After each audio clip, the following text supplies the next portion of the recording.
নমস্কার বন্ধুরা, Madhumita recipe village food আপনাদেরকে আজকে একটি নতুন রেসিপি বানিয়ে দেখাবো। নতুন একটি রেসিপি সুজি দিয়ে বাঙালির সেরা নাস্তা। দেখুন, এখানে আমি 1 কাপ সুজি দিয়ে আপনাদেরকে বানিয়ে দেখাবো হালকা ফুলকা একটি নতুন রেসিপি নাস্তা। বড় থেকে ছোট একবার খেলে ভুলতে পারবেন না। নাস্তাটা এতই খেতে সুস্বাদু লাগবে, একবার বাড়িতে বানিয়ে দেখবেন। নাস্তাটা খেতে খুবই সুস্বাদু। দেখুন কিভাবে কত সুন্দর সফট নরম হয়েছে। এখানে আমি নিয়েছি গ্রেট করা আলু, 1 বাটি সুজি, টক দই, ধনেপাতা কুচোনো, টমেটোর কুচোনো, আর নিয়েছি লঙ্কা কুচোনো আর সামান্য আদা কুচো। এখানে আমার সব কুচোনো হয়ে গেছে। আমি এখানে 1 বাটি যে সুজি নিয়েছি তার মধ্যে 1 বাটি দই দিয়ে দেব। এখানে আমি টক দই নিয়েছি 200 গ্রাম টক দই। এখানে আমি দিয়ে দিলাম 100 গ্রাম টক দই। এইবারে ভালো করে সুজি আর টক দইটাকে মিক্স করে নেব। এইভাবে হ্যান্ডউইচের সাহায্যে আমি এইভাবে ভালো করে ফেটে নেব।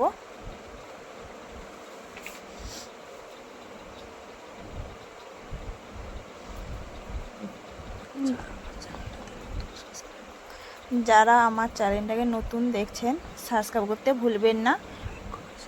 লাইক কমেন্ট শেয়ার করবেন। তো কমেন্ট করে বলবেন যে কেমন হয়েছে। বাড়িতে অবশ্যই ট্রাই করে দেখবেন।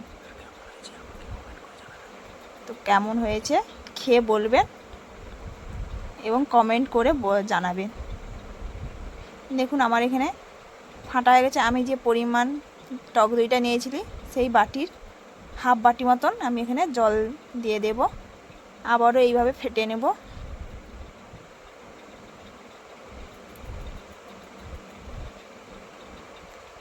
এই সুজিটা এইরকম ভালো করে ফাটলে নাস্তাটা হালকা ফুলকা বেশ ফোলা ফোলা হবে।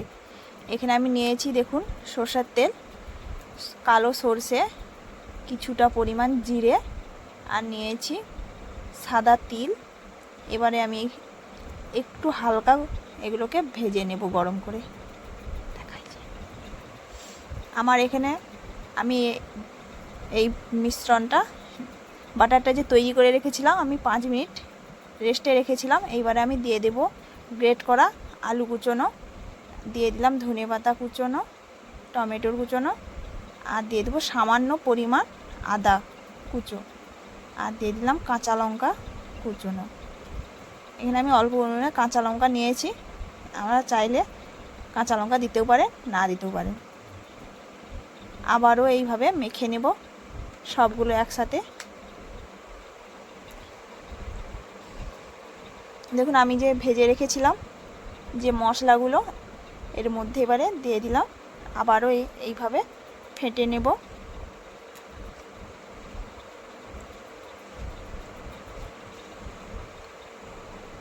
এবারে দিয়ে দেব 1 চিমটি মতন হলুদের গুঁড়ো, আর দিয়ে দেব লঙ্কার গুঁড়ো কিছুটা পরিমাণ,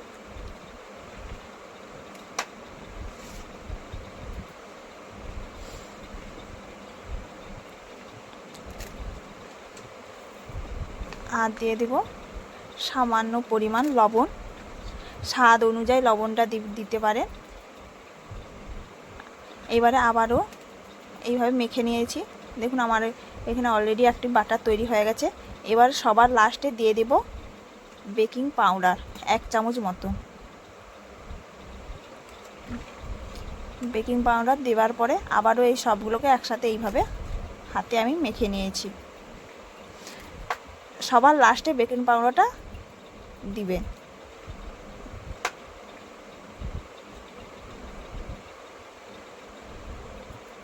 দেখুন আমার এখানে একটি বাটার তৈরি হয়ে গেছে। এবার আমি একটি থালার মধ্যে এই রকম তেল ব্রাশ করে নেব।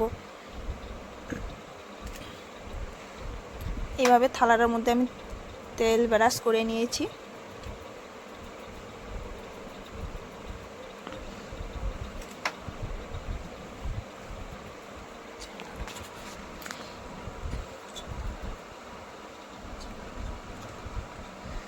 দেখুন আমার এখানে ব্রাশ হয়ে আসছে। এইভাবে আপনারাও বাটার তৈরি করার পরে এইভাবে ব্রাশ করে নিতে পারবেন।